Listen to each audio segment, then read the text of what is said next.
Taking a shit on high school life is always great, but if I'm being honest with you, my best memories weren't just in those 3 years of absolute torture. Over the last 12 years, I've experienced and dealt with shit that would deactivate accounts nowadays if I let it out. So just like the last videos, any names I use aren't even going to be fucking mentioned. Like, I'm just going to call boys buddies or goofballs.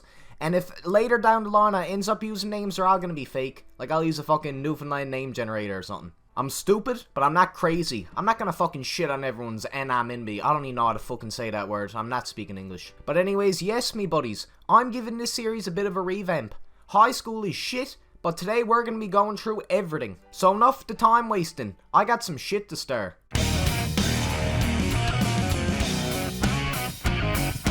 I know I've been pretty tough on the whores in this series, but the more I thinks about it, the more I realise that these people are not as bad as I makes them out to be. The one quality in a person that I respects the most is honesty, and if a missus is open about being a total slut, chances are you've heard every story in the book from these people, and most of the time they aren't even lying to you. Some people are undercover whores, men and women who will get with you and act perfect when you're around them, but go off with their friends to flirt with some other goofball the minute you turns your back. Hasn't happened to me, but I'm the smart one obviously, so makes sense. But I've heard plenty of stories from other boys on this exact type of thing happening to them. So you gotta watch out for yourself. But anyways, where am I going with this? I'm glad you asked, even if you never. A while back, I'd say like 2 or 3 years ago I think, a prep missus started talking to me a fair bit.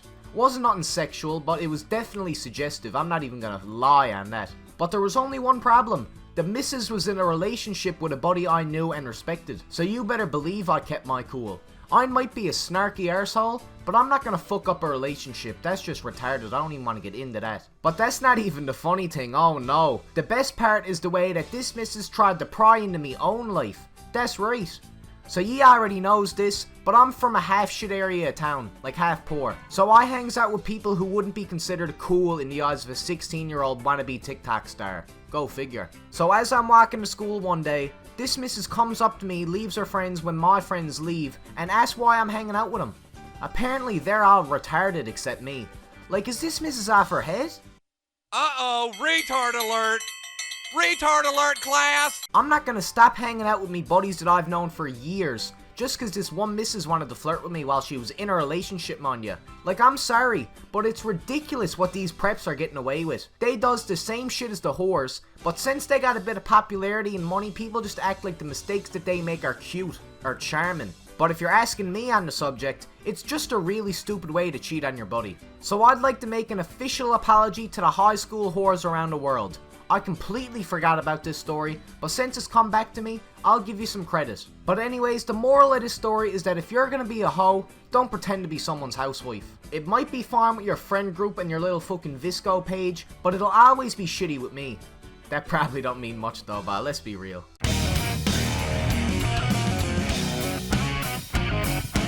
I can't believe I never mentioned this in the Newgrounds video, since this story has been stuck in me head like some PTSD shell shock since it happened. I mean, I was in 3rd grade, and me buddies were big into the Sonic games, right? I never had much besides like a Game Boy Advance, the little PS1 and the shit computer that couldn't run fucking solitaire without crashing. So I would go over to me buddy's house and play Sonic Adventure 2 Battle for hours, man, on the GameCube. I'm still the goat at that Chow Garden, man, so don't even disrespect. The demon was better than the angel too, let's be fucking real. If you picked the angel, you were a bitch. But anyways, I think 3rd grade was pretty fucking deadly.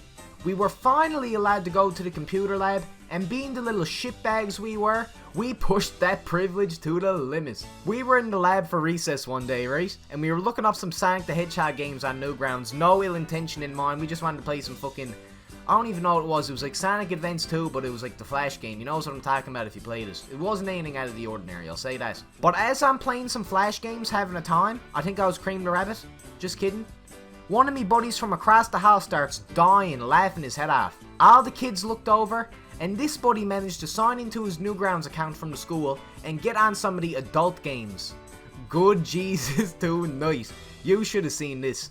Buddy was playing a game where you're ripping off all these Sonic characters' clothes off. Tits, arse, everything was out. It was fucking hilarious, but it gets better. Listen to this. He exits out of the Sonic game, like he presses back, and goes on to this weird furry game he found. Like, this buddy was a bit weird. So a few minutes later, he turns the screen over to us, and right in front of me, right in front of all of us, the whole class scene, this girl's included, we sees an orange cat thing getting fucked hardcore in the vagina. But oh my Jesus, wait till you hears this.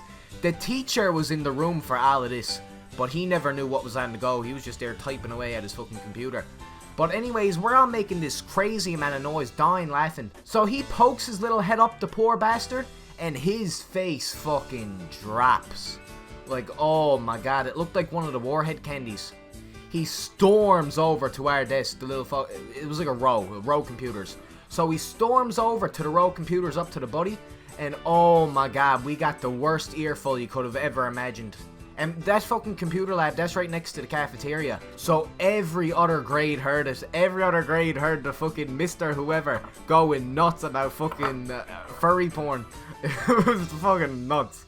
You'd never hear nothing like this today. But for some people, this moment was fucking crazy. I somehow managed to stay out of trouble, but the buddy who looked up the furry porn on his computer, he got like a 2-day suspension, I think. I don't remember exactly though, it was a while back.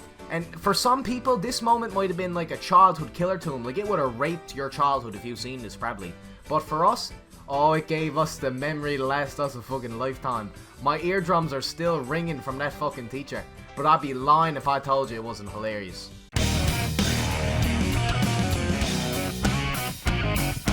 Christmas is known for deadly suppers, annoying mother-in-laws, and getting pissed drunk with your friends and family. It's a fucking time, right? But in the younger days, every school day in the winter time was spent getting on top of a huge snowbank and throwing me buddies off it, or doing a Jeff Hardy swanton bomb into the other snowbank below it. It was deadly.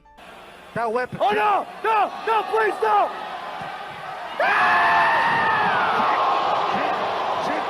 But eventually, the teachers barred it off, because you can't have fun as a kid, so that was the shits. Snowball fights though? Oh my, it was the fucking Civil War. In 5th grade, we were outside for lunch one day, and 2 of me buddies were getting heated over something. It was like simple bullying, building character as I calls it. I don't exactly remember what happened, but it was probably foolish. So one of them says something about the other buddy's mother, I remembers that. So my other friend starts getting the snowball ready. The first goofball is still running his mouth though, but the teacher ended up hearing it and he was right behind him at this point. Mrs. Whoever told him to stop, and the buddy talking shit apologised. But the first mope already had it ready, so it was too fucking late for apologies. So as the teacher's walking away, he lets off a rock hard snowball directly towards his face, almost like a hail chunk ball. It was bad. Reflexes are a lifesaver though. So Buddy somehow ducks out of the way, and sadly for both the buddy who threw the snowball and the teacher, the hail chunk, the ball of fucking death, misses Buddy and hits our teacher right on her arse cheek. Oh good Jesus tonight, it was almost as bad as the computer lab. Poor thing was wearing jeans too, so the snowball hit off of it and it looked like Mrs. Shit herself. Big ol' fucking wet spot right on the jean spot where he puts the wallet. But oh my god, she was poison. Both of the boys got suspended, and once again your man Leaf Carlo avoided a punishment. I'm not sure how I does it, but definitely ain't me fucking good looks. So to end off this video, I wants to apologise for the schedule lately. I've been doing about 10 things at once, and I just haven't had the time to pump these things out consistently. I'll do my best to keep them up though. My workplace be damned, this shit gotta keep on coming. This has been Leaf Carlo, and I'll see you on the right side of the rock. Have a good one.